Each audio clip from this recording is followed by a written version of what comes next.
இப்போ இந்த ரத்த சோகை அப்படிங்கிறது வந்து இந்த கர்ப்பிணி பெண்களுக்கு இருக்கும் பொழுது குழந்தைக்கு ஏதாவது பாதிப்புகள் ஏற்படுறதுக்கு வாய்ப்பு பாதிப்பு ஏற்படும். ஸ்பைனல் பைஃபைடான்னு சொல்லுவாங்க. சரிங்க. அதாவது கேரட் இல்லாட்டி ஸ்பைனல் பைஃபைடா ஏற்படும். சரிங்க. கட்டாயம் குழந்தைக்கு பாதிக்கும். ஓகே. அப்ப நம்ம பழங்கள்லயே சாத்துக்குடி பழம் சாப்பிடலாம். பால் கட்டாயம் பால் சாப்பிடணும் 2 நேரம். சரிங்க. அதே மாதிரி கேரட் இனிப்பு 2 நேரம் சாப்பிடணும். ஆனா கேரட் வந்து ஃபேட் சொல்லும்போது தண்ணியில கரையாது. கொழுப்பு சத்து சேர்த்தாதான் உடம்புல சேரும். மேல்நாட்டுல ஒரு டாக்டர் வெறும் கேரட்டா சாப்பிட்டு இருக்காரு. He died due to vitamin A poison. கண்டிப்பா. ஃபேட் சொல்லும்போது இல்லாதனால. கண்டிப்பா. எப்படி நேயர்களுக்கு ஆசனங்கள் மூலமா இந்த ரத்த சோகையை கம்மி பண்ணலாம் சொல்லுங்க சார். அதாவது அனீமியா ரத்த சோகைக்கு டீப் பிரீத்திங் டாடாசனம் 2 செய்யலாம். இப்ப டீப் பிரீத்திங் செஸ்ட் பிரீத்திங் கையை தொடையில வச்சு ஆழமா இழுத்து நெஞ்சு மூச்சு இழுத்து விடணும்.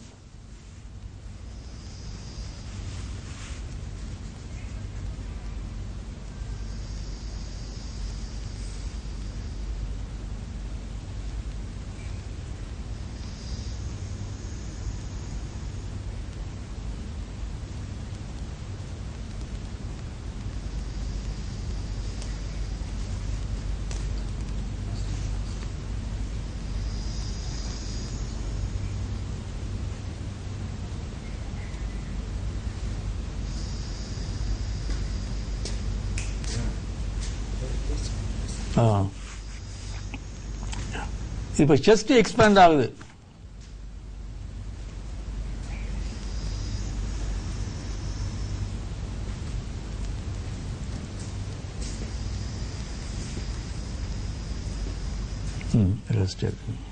அதாவது செஸ்ட் பிரீத்திங் செஸ்ட் வந்து we are below using 10% of lungs நம்ம உபயோகப்படுத்தணும்.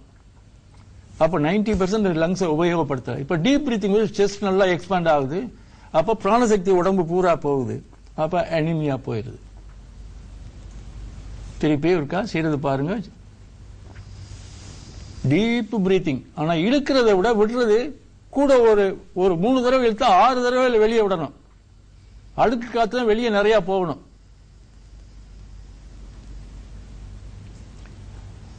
இந்த லங்ஸை விடாம கோந்து பிடிச்ச மாதிரி இருக்கு பிடிச்சிக்கிடும் லங்ஸ நுரையீரலை. சாப்பாடே வேணாம் மூச்சை சாப்பிட்டுக்கிட்டே இருக்கலாம் பிரித்தேரியன்ஸ்.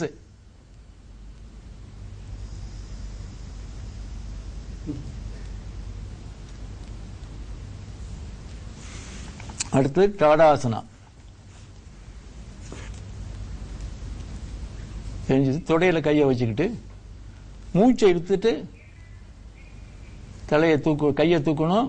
மூச்சை இழுத்துட்டு குதிங்கால் மேல தூக்கி இருக்கணும்.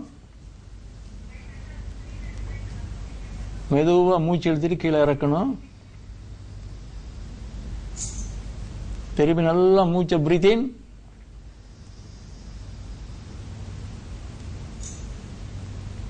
மெதுவா மூச்சை விட்டு இறக்கணும்.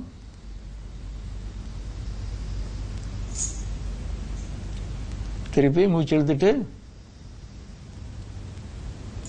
குதிங்கால் நல்லா தூக்கி இருக்கணும். மெதுவா கீழே இறக்கணும். இப்ப அதே சைட்ல திரும்பி நீங்க இந்த குதிங்கால் நல்லா தூக்குறது. அதே மூச்சு எழுத்துட்டு தூக்குங்க.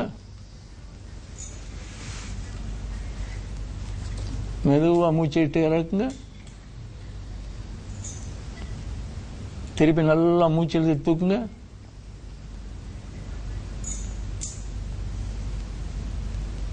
மெதுவா இறக்குங்க. திருப்பி நல்லா மூச்சு எழுதி தூக்குங்க.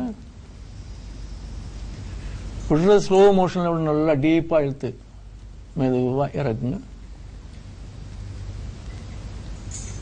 இப்ப நீங்க இது செய்யறப்ப என்ன ஆகுதுன்னா சப்ளை ஹார்ட்டுக்கு பிராணசக்தி உடம்பு பூரா போகுது.